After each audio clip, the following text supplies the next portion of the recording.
சிவகங்கை மாவட்டம் காரைக்குடி அருகே உள்ள 18ஆம் படி கருப்பர் மற்றும் நீலியம்மன் கோயிலில் நடைபெற்ற பாரம்பரிய கிடாவிருந்து நிகழ்ச்சியில் திரளான பக்தர்கள் பங்கேற்று உணவருந்தினர்.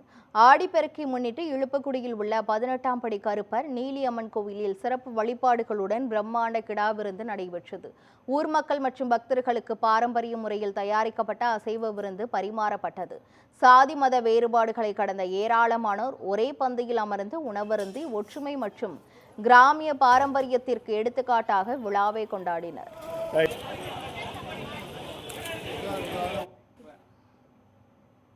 மயிலாடுதுறை மாவட்டம் சீர்காழி அருகே உள்ள அகதீஸ்வரர் கோயிலின் மகாயாகத்தில் திரளான பக்தர்கள் பங்கேற்று வழிபாடு செய்தனர். ஆலஞ்சேரி கிராமத்தில் அமைந்துள்ள அகதீஸ்வரர் சிவாலயத்தில் விவசாயம் செழிக்கவும் உலக நன்மை வேண்டிய மகா யாகம் நடைபெற்றது. யாகத்தில் 12 யாக குண்டங்கள் அமைக்கப்பட்டு சிறப்பு பூஜைகள் நடத்தப்பட்டன. தொடர்ந்து மகா தீபாராதனை மற்றும் புனித நீரால் சுவாமி அம்பாளுக்கு அபிஷேகம் நடைபெற்றது. இதில் ஏராளமான கிராம மக்கள் கலந்து கொண்டு வழிபட்டனர்.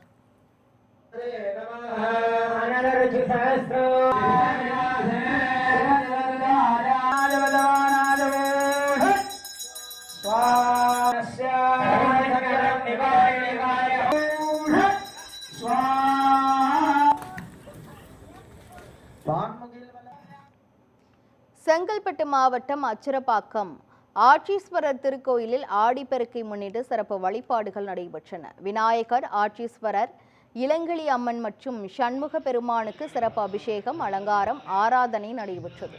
தொடர்ந்து 108 பெண்கள் பங்கேற்று திருவிளக்கு பூஜை நடைபெற்றது. இதில் சுற்றுவட்டார பகுதிகளைச் சேர்ந்த ஏராளமான பக்தர்கள் கலந்து கொண்டு சுவாமி தரிசனம் செய்தனர்.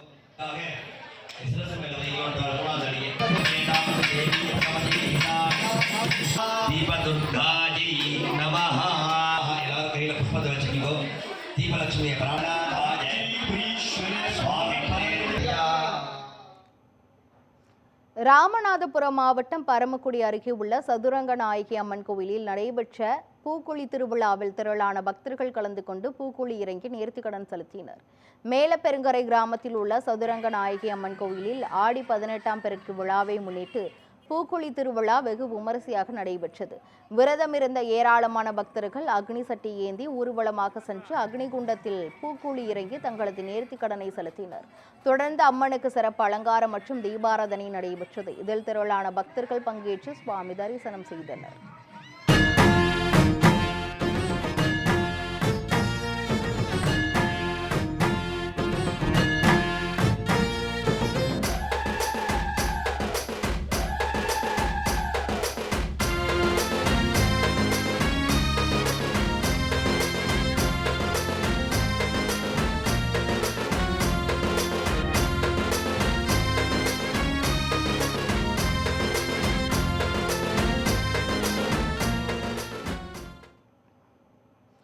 விழுப்புரம் மாவட்டம் திண்டிவனம் அருகே உள்ள சக்தி மாரியம்மன் கோயிலின் பால்குட திருவிழாவில் ஏராளமான பக்தர்கள் கலந்து கொண்டு சுவாமி தரிசனம் செய்தனர். இரட்டனை கிராமத்தில் உள்ள சக்தி மாரியம்மன் கோயிலில் பால்குட திருவிழா வெகு விமரிசையாக நடைபெற்றது. முன்னதாக ராஜராஜேஸ்வரி சமேத ராஜராஜேஸ்வரர் கோயிலில் கணபதி ஹோமம் மற்றும் சிறப்பு பூஜைகள் நடைபெற்றன. தொடர்ந்து 108 பெண்கள் பங்கேற்ற பால்குட ஊர்வலம் கிராம வீதிகள் வழியாக சென்று சக்தி மாரியம்மனுக்கு அபிஷேகம் நடைபெற்றது. இதில் திரளான பக்தர்கள் கலந்து கொண்டு வழிபட்டனர்.